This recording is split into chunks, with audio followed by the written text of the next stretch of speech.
spinning the wheel, cameras rolling, it's all surreal. Who's the guest today? Who's the guest today? Record spinning, always winning. Rikus, Nemo, questions pinning. Andrew called the shot, don't miss the frame. Hobby hooligan, what's your name? Hey, hobby hooligans. My name is Nemo. Welcome to Ashtabula Hobby Talk. I am the president of Amigos Radio Club Ashtabula and a ham radio enthusiast. And we're here today with... Hey, what's up, hobby hooligans? I'm Rikus, owner of Captain's Comics and comic book enthusiastic. Yeah, we got a pretty awesome show. I think we do, man. We've got a lot. We're going to pack it in. It's a long one, so stick around. You're going to enjoy every minute of it. I enjoyed every minute of it. It was a great fun going out there with Ralph and his farm and everything we just did. So we'll hold off on that a minute. We do want to touch on a subject that just happened recently that sort of a downer. It is a downer, to be quite honest with you, but I think we would be remiss if we didn't talk about it and a little bit and how it's affected us. Everyone knows that I grew up with movies. Movies impacted my life at such a young age of mine, and I grew up watching Princess Bride, and I can recite almost every single line of that movie at one time. Yeah, me too.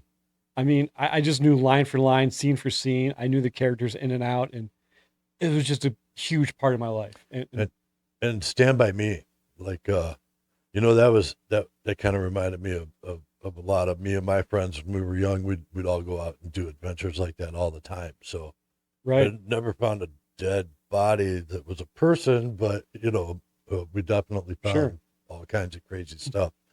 So yeah. Who doesn't remember walking along railroad tracks or something and just kind of hanging out with your best friends and just kind of spending your summer, hanging out. Yeah, we'd go out into the woods all the time, all summer long, and we'd do a whole lot of different stuff, but it was shoot BB guns at each other and make campfires and whatever else we could do. And so the thing these two movies have in common was they were both directed by Rob Reiner, and this past week he passed away, unfortunately. And that's how we're going to put it, because it was not good, and I don't want to touch on that part of it. I just want to celebrate his life and what he gave to us, and focus on that, because he gave us some great art as far as movies go. I didn't even realize, because I looked into his is it discography? Is that what you call it now? Sure. For after I found out, and I realized how many movies he made.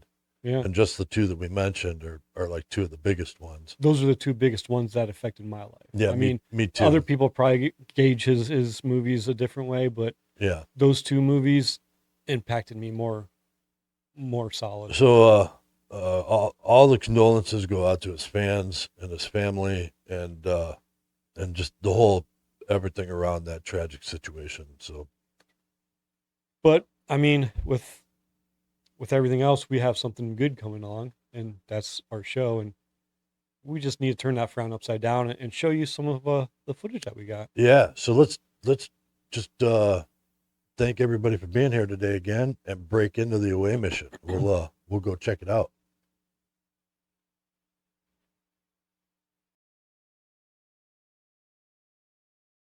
We're here with Ralph of Riceland Meadows, right? Yes, sir. That's all right. And we're here to talk about a special kind of horse that you've gotten into. Yes. For 30 years, I farmed this farm with Percheron horses. Okay. I looked for the Suffolk horse in the early 80s, and that was many years ago before the internet.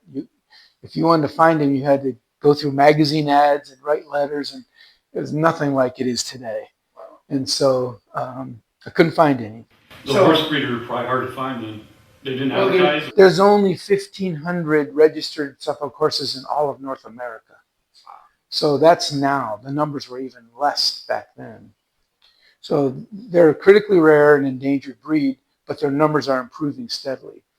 I've kind of made it the last mission I get to have in life is to promote these horses and try to preserve them, because this breed they've earned the right to live long. They're an ancient breed, 400 years. They were in Norfolk and Suffolk, England. The breeders over there had a like-minded. They wanted a quiet horse with a lot of stamina. So they spent 400 years breeding the flight reflex out of them. The flight reflex is what makes the horses prance and get all crazy, and what a lot of people want now that aren't farmers. But these men were farmers. They wanted a horse that would be quiet, not be afraid of everything that happens. They wanted a horse with a lot of heart, a lot of stamina to get in there and work. They wanted a horse that could plow those cold clay soils in England for 8 hours and then take the family to town at night. And this little horse does that. So initially, they culled heavily. Every Suffolk horse you're going to see is chestnut. They only come in chestnut color, but the 7 shades, they call them. And so having said that, white, they can have white on their face. They can have a little bit of white, like body hair is okay. They call that shot with silver, but they don't want white feet or, so those, in the beginning, those horses were killed. They were cut out. So they are a breed of draft horse, though. Yes. And, They're the only draft horse that was bred for farm work and not war. all the other, like Clydesdales and the other big draft horses, they were all originally war horses of some form for the knights and the military. Yes. They were like the heavy artillery of the day, the tanks of the day, if you will. Wouldn't it be sought after for war horses to not have that flight too? Did they breed that out of there? In World War I, a lot of Suffolk horses and the German breeds, like the Brabants, were killed in World War I for that reason. They were steady, quiet, very, very, very trusting of men. And so when you walk out into a battlefield, they went because they trusted you. And so they were slaughtered by the thousands because of that trust. I mean, so were men. We don't want to take the light of that, but that didn't help the numbers. Then we roll into World War II. You have a little bit of the same thing going on. And then the onset of modern agriculture, which all draft horse breeds took a hit. Because, first of all, the men were at war, so they needed ways to farm with women and young boys and so forth. So the tractors came on scene.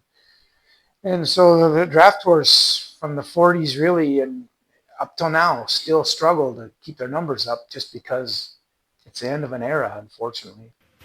Yeah, well, there's tractors. It's hard to beat a tractor. There are people who will say that. I have a tractor. And when I worked away from the farm. I worked swing shift at a place that's had a million names, but right now they call it Ineos in Ashtabula. And I worked there for almost 28 years doing swing shift. And I farmed here at home. I paid for the farm raising beef, pork, and lamb. So we kept cattle and hogs and sheep. And the horses made it, that was like my mental therapy. They slow you down. But having said that, horses are much slower than the tractor. To do much farm work, you're usually around 3.5, 4 miles an hour. I know these bigger fields now, those tractors go a lot faster. So it doesn't, but I'm not going to farm 1,000 acres. But what I did, I laid my farm out. It's 40 acres clear and 35 acres of woods. And in the woods, we make maple syrup and that kind of stuff. So obviously that's not part of the pastures. But the 40 acres is laid out in 14 paddocks. So they're 3 to 5 acres. And the reason for that is, number one, I rotationally and multi-species graze the animals. We raise grass-fed beef and pork, lamb. And also, a 3-acre field is doable, especially for a guy with horses and a guy working swing shift. So it didn't demoralize me. I could get out there, I could get busy. In 2 or 3 days, I had it plowed. Another couple of days, I had it fitted up, ready to plant. You could plant it. All those things fit in, and they fit my farm plan perfectly. And so for me, horses are a very, very good thing. I mean, think about it. Where a tractor leaks, something dies. Where a horse leaks, something lives. And that doesn't count the fertility. A team of horses will give you 50 tons of manure per year. That's based on Penn State research. That's not me just talking up in my head. Right. That's a lot of fertility coming back to the farm. There's something tranquil about a man and a horse just in nature doing the farming. I mean, you lose connection with that, the earth and the, with tractors. Yes. Grounds you. You don't usually hear the roots popping when you're plowing, when you're on the tractor, but with the horses, you hear the chain, the harness, and you hear the roots popping as you plow and flip the ground over. It's just sort of poetic, I guess, if you will, but it's very relaxing. And you gotta. I'm assuming with these, that they don't train themselves, they don't bond automatically. Obviously, they're bred for that to some extent, but you probably have to do the same things that you would do with any other breed of horse. With go in there, brush them, Absolutely. build a bond with them. So you're connecting yourself to that animal. Draft horses in general are a more cold-blooded horse. In other words, they're more laid back, but we're jazzing them up as much as we can. That's kind of they're making them taller and fancier, and then again a little more flight to them. And for a farmer, like I said before, you don't want that. I don't want a horse that he hears a strange noise and ears come up, his head comes up, and he's ready to leave you. No, you're in the woods and your fingers are down there. When you say, whoa, it needs stopping right now. It doesn't mean when you feel like it or, Right. Yeah, it means now. Well, and because that's the difference between a branch in the face or a cut off finger. Yeah, absolutely. Yeah. But you're right. I mean, all of them, any horses are, of all the animals, farm animals, horses will bond with you quicker than most others. At least that's my experience. And then, I probably spend a little extra time with them. I know I do now that I've retired. And that's the beautiful part about this. As I said, I farmed for 30 years with Percherons, and we got into the Suffolk horses thanks to my younger son, and that's another story. But once we got into them, I want to make it my life work because they are just. I have a 6-year-old stallion that right now is out here. He's turned out with 4 of his mares. There's not very many other breeds you can turn a stallion with a bunch of mares and go to church. You'd come home, the barn would be tore up, the horses would be tore up. Oh yeah, I had that in my barn too. And you'll see later, we'll get him on video. Our stallion's name is Hank, and he's my buddy. Well, and conversely, my stallion is broke to work with the mares. Yeah. He goes in harness, he goes to work. He earns his living. So it's kind of cool. But I wouldn't try it. I mean, I've had some very good Percheron horses and bred to some nice stallions, but I wouldn't try that with them. Now, that doesn't mean there aren't some out there that work, but I don't know where they are. What all do you do with them? You take them out and do stuff with them. You mentioned that you were at the parade and a funeral. We do carriage rides, we do funerals, we do weddings, we just hauled Santa Claus Saturday evening, but they also haul their own manure. We make maple syrup in the spring, so they gather all the sap. I still do it the old-fashioned way where we go tree to tree and dump into a tank.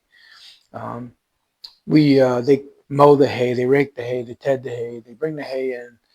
So they pretty much work all summer.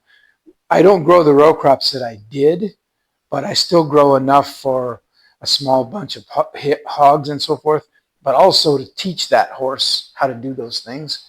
So when we sell a broke horse, it's been broke to farm equipment and farm machinery. Okay.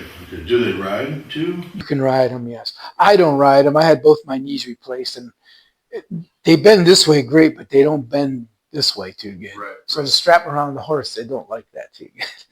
And I have to say, falling is still easy, but the crash at the end, I don't take it as well. It's always fun on the way down. It's when you get to the stop at the end. I don't bounce anymore. These horses sound great, so what really transformed you from going from the farm to just not from the farm, but just to focusing on these guys? I'd have to say when I retired, I decided I don't want to work anymore. And that's funny when I say that like that, but I guess what I mean is, we had like 100 customers, and the hardest part of selling meat these days is processors. I don't have anything bad to say about them. I'm just saying since COVID, you got to schedule way ahead of time. And then, and they're busier and all get out. So you call someone, hey, you need to go pick your meat up. They can't wait 2 or 3 weeks. It needs to be picked up, Yeah. It just causes a lot of angst for everybody. I don't need that. I had that issue because I was doing pigs, and I do sheep now. But I was doing pigs when I first moved out here. And yeah, it's a lot of work. If you want the processor to do the pig, you need especially like during the COVID times, because I had a lot of people asking me for Sure. pigs during then. It was 6 months, 7 months, 8 months down the road if you wanted to take that pig and to have them do it. So yeah, and then yeah, they wanted out of there right away. Prior to that, I would try to have a couple pigs ready every month. So when someone say, hey, I'd like one, okay, you just called, made an appointment, took it in 2 or 3 weeks later. It's no big deal. Now you're scheduling almost a year ahead. So those pigs haven't even been born yet. So you're trying to time when you get your pigs with your appointment. It's just backwards. Yeah. And I expect at some point it'll get better, but I don't know. For me, like I said, we used to keep a cow herd of between 16 and 20 mother cows. So we'd have them, their yearling babies, and their new babies. We kept 5 to 6 sows and a boar. So we had all of them to take care of. And usually 25 to 50 ewes, not counting the horses. So there was a lot to manage. And with all those animals, it's not just feeding them. There's all that manure. So that's a job that never stays done. Getting back to the horses, you said at the beginning you were trying to go through catalogs and finding this horse. How far did you travel to get your first horse, the Suffolk horse? And how many did you have at the beginning? In 1982, when I was looking for them, I couldn't even find them. And I think in like 84, I found some. They were $10,000 at the time. And to quantify that, I had just paid $30,000 for my first house. So they were so far out of my range. I just, it's not going to happen. And I was able to buy then. And I got my first draft horse in 1986. I had draft ponies from the time I was about 9 years old until then. So then I just transitioned from ponies to horses. And I bought a pair of Percherons. It was $1,600. So I started out. At that time, I didn't farm. I had a little place in town, but I worked Manners Tree Farm and things like that to pay for their feed. So it worked out pretty good and it got me in the horses. My grandfather had farmed with horses when I was a kid, and I'm sure I got that love from him. And him and my grandmother were killed in an accident when I was 10 years old. So a lot of those memories I have from whatever 0 to 10, I'm living out here on this farm, and my kids and grandkids got to see that. So I guess it's a way to honor them, but it's a lifestyle that it's so, I just can't believe in. I can't understand any other way of life. Definitely something that seems to be fading more and more every day. Pretty soon it's like we're going to be like the antique shops. That's crazy, yeah. We grow most of our own food, and we still do, It's just that my sons have taken on growing, like one son does pigs and sheep, another son does beef. So we just buy from them, but we still grow a big garden and can our own food and all that kind of stuff. It gives me peace of mind, number one, but it also gives me, I feel like I'm doing the right thing, especially if I'm helping someone else learn it. We open up the farm and we take students in to teach them how to drive horses. And it's funny, we had a lady not too long ago that came through. The driving horse was about a 10 or maybe 15% of what she wanted to learn. She wanted to learn how to lay your farm out, how to grow potatoes, so to speak, So we tailor fit a plan just for her. And it was a 3-day kind of a crash course, but she walked away feeling really good, and I felt good for being able to teach her. It's a skill set I think I should share. Yeah. Yeah. It's a skill set that more people should learn. I think so. I mean, our times are tough, and power goes off, people lose their minds. Gee whiz, it's not a big deal. You just have to have a mindset and be prepared to know what to do. Sure. So let's go take a look at these critters. All right. I think you'll enjoy it. All right.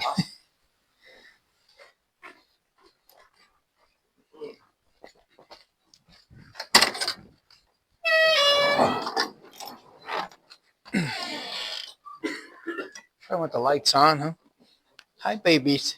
Now, this is our barn full of youngsters. We had 5 babies born on the farm this year. So they're not even a year old yet. These are April babies. This guy here and the one on the end are half brothers. So he's a year older, but they're both April babies. So he's a 24 model and this is a 25 model. Wow. And this little girl is 2, and her sister is in the other barn. So I have a pair of full sisters. This one here, this Blossom, she was born here last year. And her little sister is the one on the very end.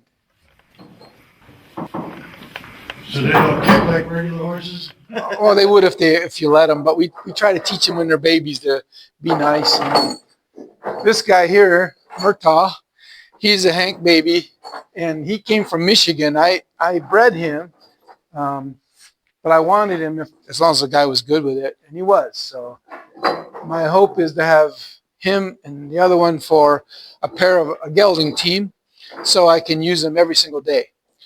The problem with having brood mares and your working horses, you get to a point where they either have a baby with them or they're very pregnant. So if you want to go to a plow day or something, you can't go because you got to drag this little baby. And I don't want to take a chance of them getting sick. I don't want to take a chance of getting hurt. And they're my babies. I kind of take a little extra care with them. So Best farm is probably right next to their mother, right out in the field, to have them running around. right, it depends on what piece of equipment you're hooked to. That changes things. But Yeah, well, you don't want to. I wouldn't want to be mowing hay with them, right? Yeah. Exactly. Yeah, this barn was. You're welcome to go around front and check them out if you'd like. But I built this barn, my grandson and I, this summer. It used to be my pig barn. The back wall of the pig barn was right here, and so pretty much I left the front wall on, and everything else is new. But all the lumber we resourced from here on the farm. It's white pine that was planted here in the 50s. I logged it out with the horses, had it sawed into boards, and my grandson and I put it up. The trusses were made by a company over in Cherry Valley, an Amish company called Yoder Truss, LLC. So that was kind of nice. There's my stallion checking us out because he hears my voice. But notice, he's not tearing up the farm or anything. He's just looking in. You're welcome to come around here and see these guys in the front. It usually distorts their heads on camera when you walk too close, but hi babies, hi babies, hi babies, hi babies, hi babies. Some are better with strangers than others, but hi baby, hi baby, hi baby, hi baby. Hi, Murray. Hi, Murray. Oh, Morris. Sammy, leave him alone. Leave him alone. Go ahead. Come here, kitty. Come, kitty. Kitty. Oh, it's just kind of how they go sometimes. Come on, kitty. I'm gonna let you out. Don't be so mean. He's afraid of Sam. There. Gee whiz. Here, you guys. It's not supper time, but when they see the fat guy, they think it's time to eat. So it's easier just give them a little and quiet them down.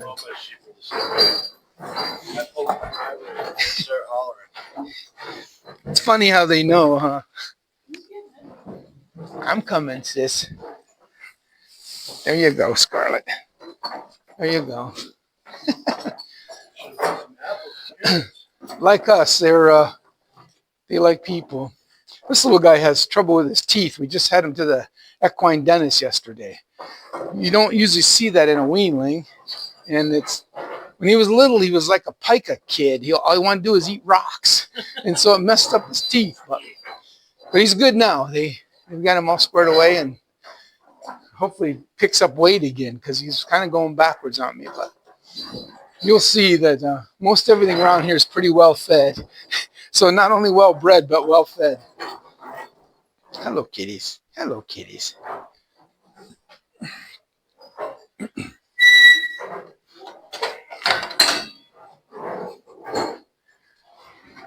We'll head on into the other barn.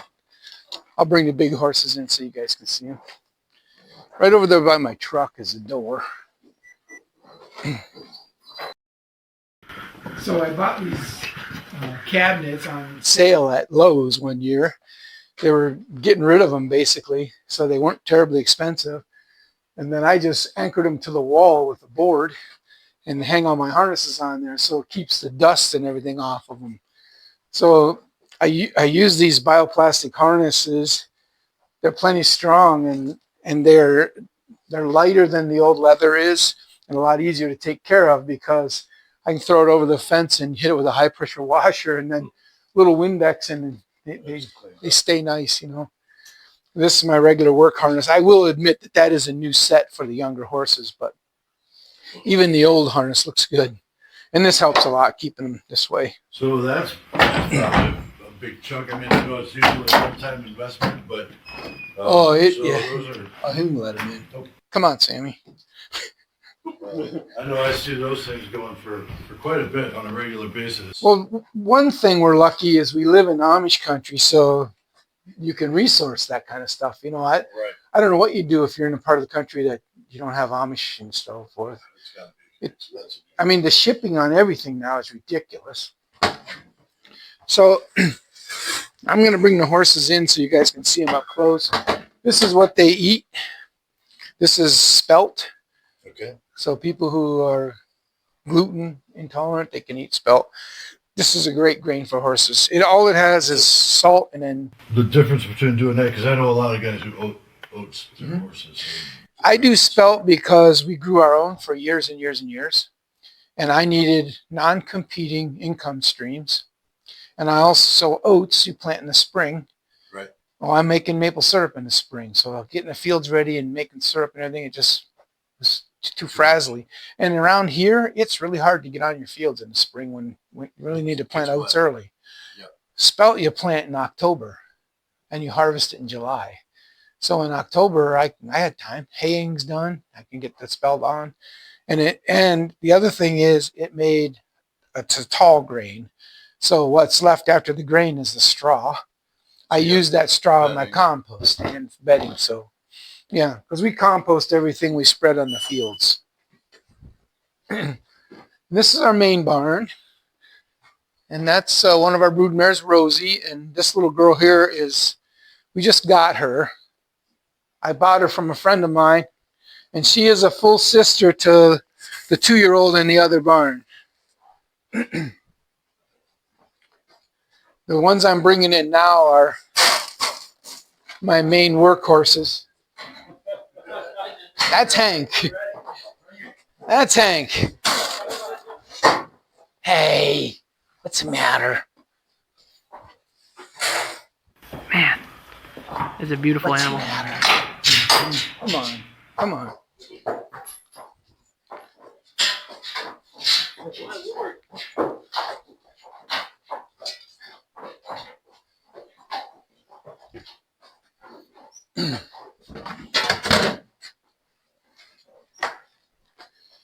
They should have all went where they belong. Amy, get over.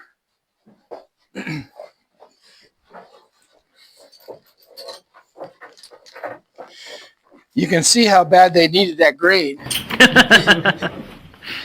These are all of these mares are in foal for next year. We just weaned foals off of them. I guess the end of October. End of October, 1st of November. Because the two that we saw, and the youngest two over there, well, that's her and her baby. Gracie.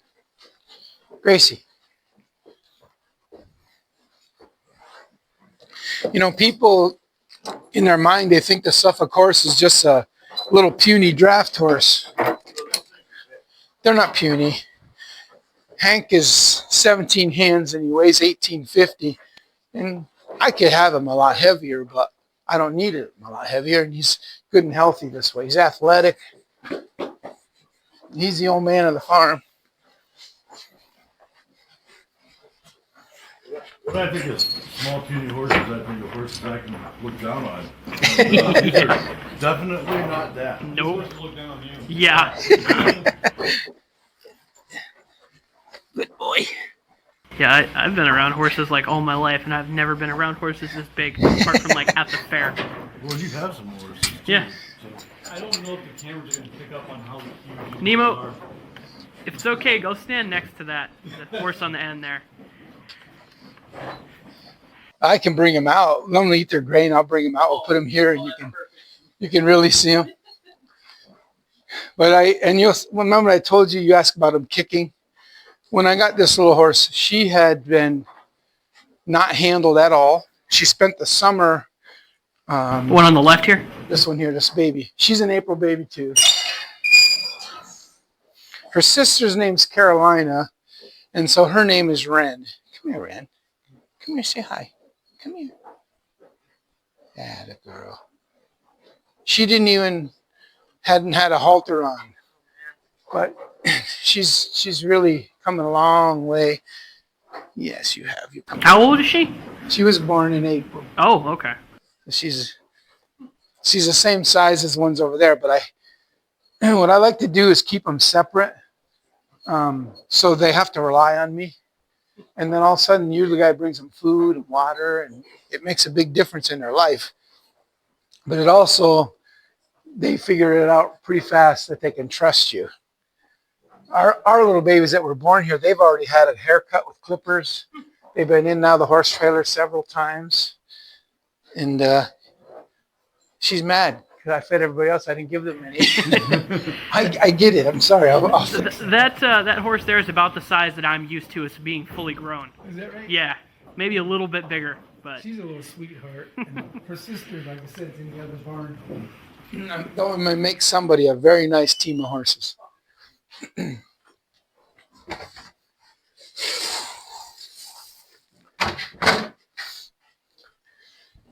I honestly thought that I'd probably live and die a perching guy. Once I got him, I never thought I'd be able to change. But I bought a wagon off of a man down in Nelsonville, and he had Suffolk horses. Well, I thought it was interesting, but I wasn't interested in him anymore because things had changed. I thought that ship had sailed. But my perchons at the time were 18.2 and weighed about a ton apiece. And my son said, "Hey, Dad, I'd like to get horses, but my wife's afraid of your big ones. So we're going to get halflingers." I said, "I don't think you want to do that." So I just said, "Hey, there's a guy down in Nelsonville. He's got Suffolk. Why don't you give him a call and go take a road trip. Go down there, Old Man's Cave or whatever, and look around." I didn't say another word.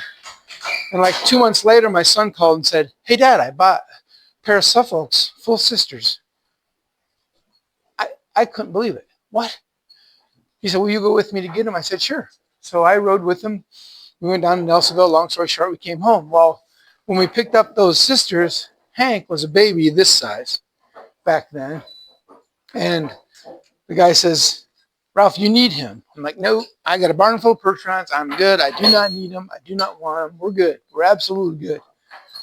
Well, after telling him no half a dozen times, I started to kind of think about that. I'm on the other end of it now. And if my boy wants to get into horses, and maybe at some point when I'm gone, there's still horses on this farm, maybe I should help him a little. So I bought Hank thinking, well, at least he'd be here and we could breed other horses if he works out okay. So the guy says to me, "Listen, if you don't want them, that's fine. But why don't you take them home?" This was January. "Why don't you take them home? And if you decide you don't want them, March, just bring them out, hoping I'll take them back. And have them for nothing, just feed them." "Okay, I'll try that." So that's the first time I actually looked at him. So I went over to the pen he was in. I looked at him. He had just come in off the field, had been haltered, nothing. And I walked up to him. He come right over to the fence, put his head right up over top of my shoulder. And I'm like, "Ooh, that's tough, buddy." We put a halter on him, loaded him in a trailer, and it was you just coaxed him in. There's no fight with these horses. It's amazing. And he's been that way. Everything I introduce him to is just that way. So I kind of made him my buddy. So I touch him all, but I make sure I spend time with him every single day. And I don't have to, I just raise my voice like I'm talking to a child, and he straightens right up. He did get a licking once. He got hit with a wiffle ball bat because he wasn't behaving. And hey, no means no. I cracked him with that wiffle ball bat, and gee whiz, you'd have thought I killed him. So it's still around here. I keep it in case I ever need it, but I haven't needed it since then. And he bred 14 mares this year. He has 14 mares in foal. Lucky horse. And still works and still works with these guys, and not, he's not an obnoxious jerk like some of them can be, I'll get him out. You can see him up close. Let me just put this away.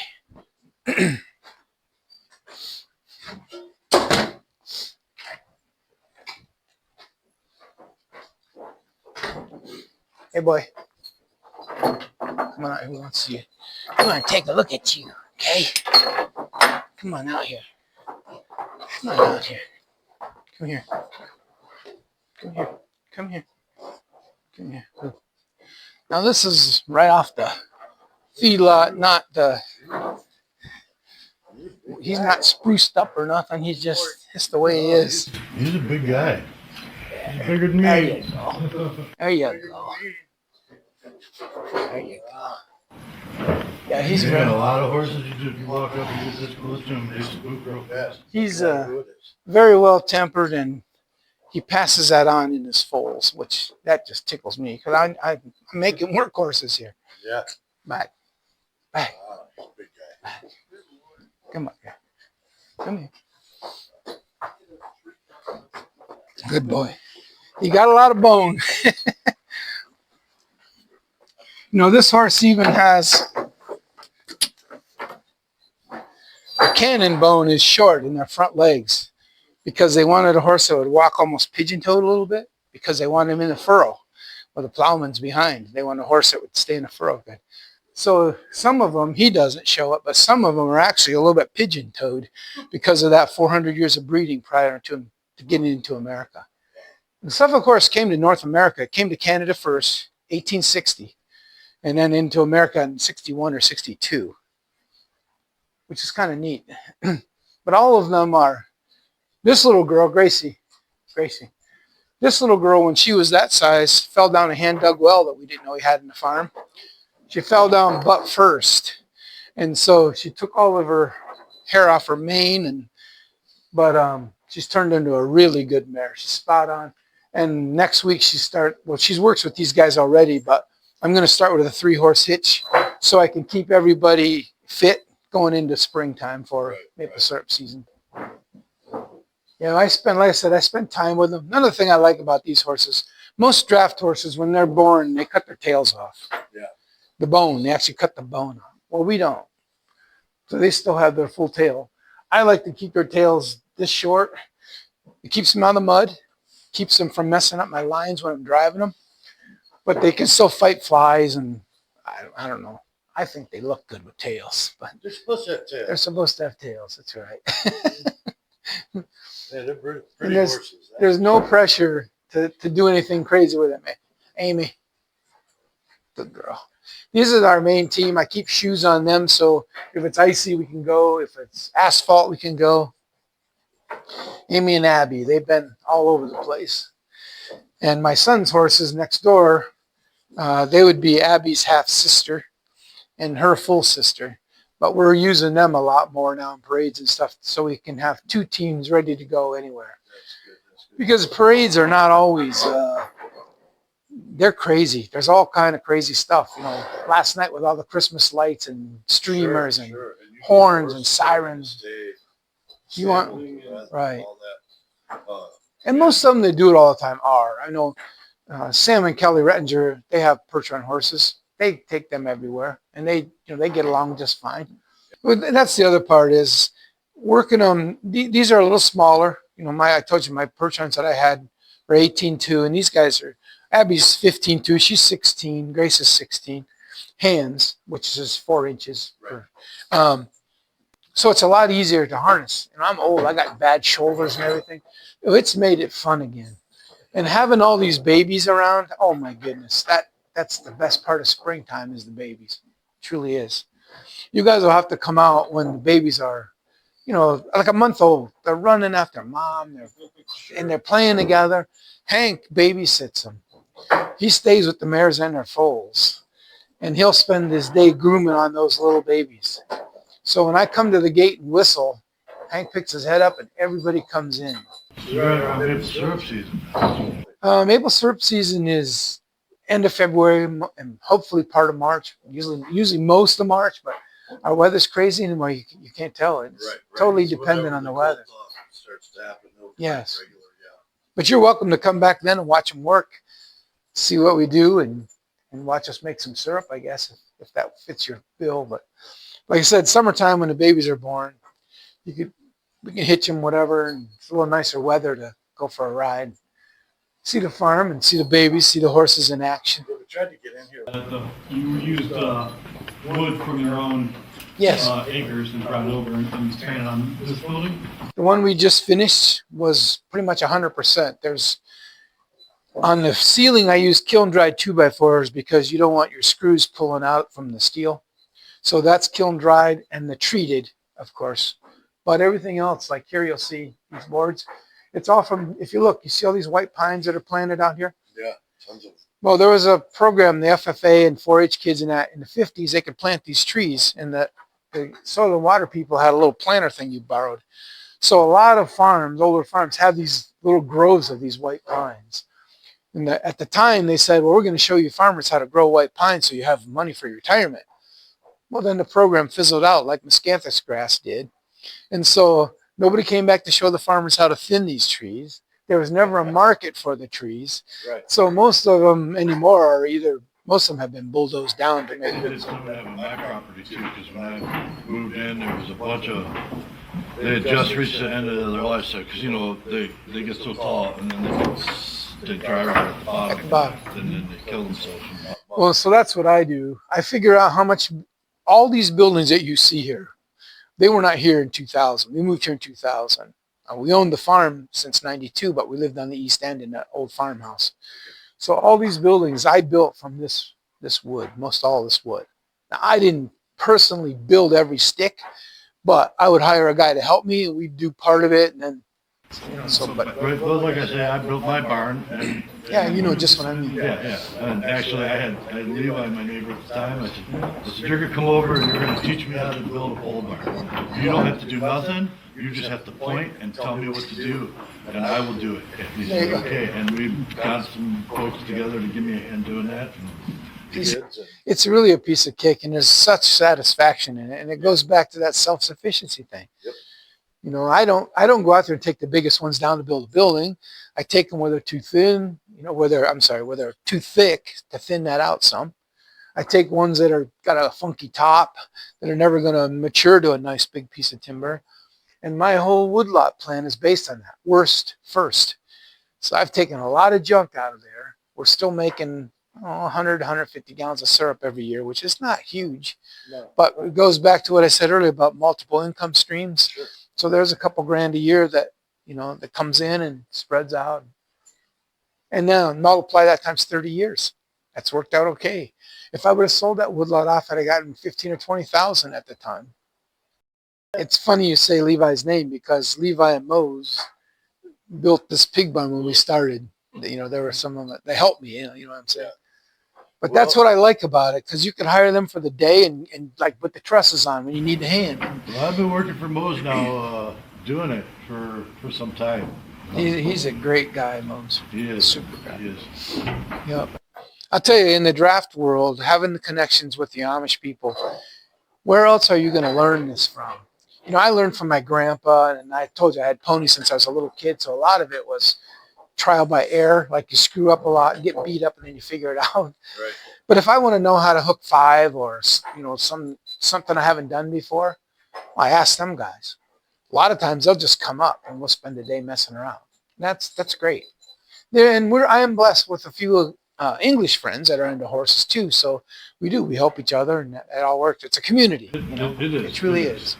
And I'm glad I moved up this way and became a part of it. Yeah. So. My son and I and my wife, whatever, we have a nonprofit called Saving Suffolks. Okay. So we take donations in, and then we use those donations to put on shows that invite the public in. Cool. So since we started it in 2021, we have put on 1 national and 4 regional shows. And we've had as many as 24, I think was the last horses there. Well, you think about it, there's 1,500 in North America. And if we would have a show here, we could have 40 horses. And that So would be a large percentage. that would be a huge percentage. You said Yeah. at one time you had 16 of them. Well, counting the babies, right now we have 14 right now, 15. A little more than 1% of the population. Yes. Yeah. It's just hard to believe. What's hard to believe for me is you see how they are. Why are not more of them put to work? I'm starting to get a lot of Amish guys that are Belgian guys. They're seeing the same thing. They keep getting taller and bigger and taller and bigger. And yeah, the boys like that, just like our boys like sports cars. Sure. But if you want to get the work done, you kind of want a good old reliable truck. And to me, these are my good old reliable truck. And they're fancy enough for me. When you look at them and the sun shining on them against the green grass, it looks like the tongue of fire touching. I mean, I can't wait to see them in the summer. they look like copper pennies. We'll definitely have to make time to come back. Hey, Let's Emo? close it out. Thank Okay, you. sounds good. Right, Thank it's you good so to much. see you guys. These are beautiful. Good to see you guys. Thanks again for coming. Man, those were some beautiful horses. Man, that was some of the most fun I think I've had out on an away mission so far. Just hanging out with him and those horses. I'll tell you what, that's the first time I think I've ever been around that many horses where they didn't get nervous while we were there. There's just something magical about touching those horses and just being close to them. Yeah. I mean, I couldn't explain it. There's just something about those horses that just made you want to, like, these are enchanted beasts. When he talks about how they're all calm and they were all bred to be just calm, normal horses, and Mm-hmm. you know, my neighbor down the road, he brought his horse over.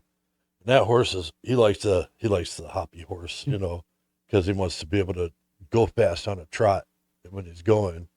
And I get that. But then he came over the one day and he was just sitting in his buggy, and his horse was rearing up and didn't want to stand still. He had to hold on to it just because, you know, other people that didn't know were there, and it weren't new, and it wanted to leave. And, Oh, yeah. you know, man, if I wanted a horse, those would be the horses I would go for at this point. If I wanted a horse that big, for sure. I think that experience was amazing, but it wasn't just the horses. It was Ralph himself. It was. Ralph was like an amazing guy, and he was just filled with local knowledge of everything that happened locally. And he knew a lot of my family members and the history of my family too. Yeah, and the whole area, like since I moved out here, a lot of the people that I've gotten to know, and it turns out, you know, they know him, you know, from everything from like the Amish community to the amateur radio community. Right. There's just a ton of people that he is connected to, and he's a great guy. He showed us around his whole place, you know, Yeah. the whole farm. We didn't film all that because we wanted to focus on the horses, but he's got a lot going on over there. And I want to give a shout out to his dog too, Sam. That dog was cool. What a great dog. Absolutely. What a man's best friend. Yep. You can't beat those collies, man. No. They're great. So you got something to put onto the show? I do, actually. So, you know, hey, one more hobby that we've checked Can out. you show the camera? Is it? Yeah. Oh, okay. Let me. Just a little zoom in on the camera there. Can we zoom in? No, that's all right. We got a One little more horseshoe hobby. to. One more hobby down. We're gonna keep checking them out. We're gonna Keep keep doing adding to the hobbies. shelf with the past episodes of. Absolutely.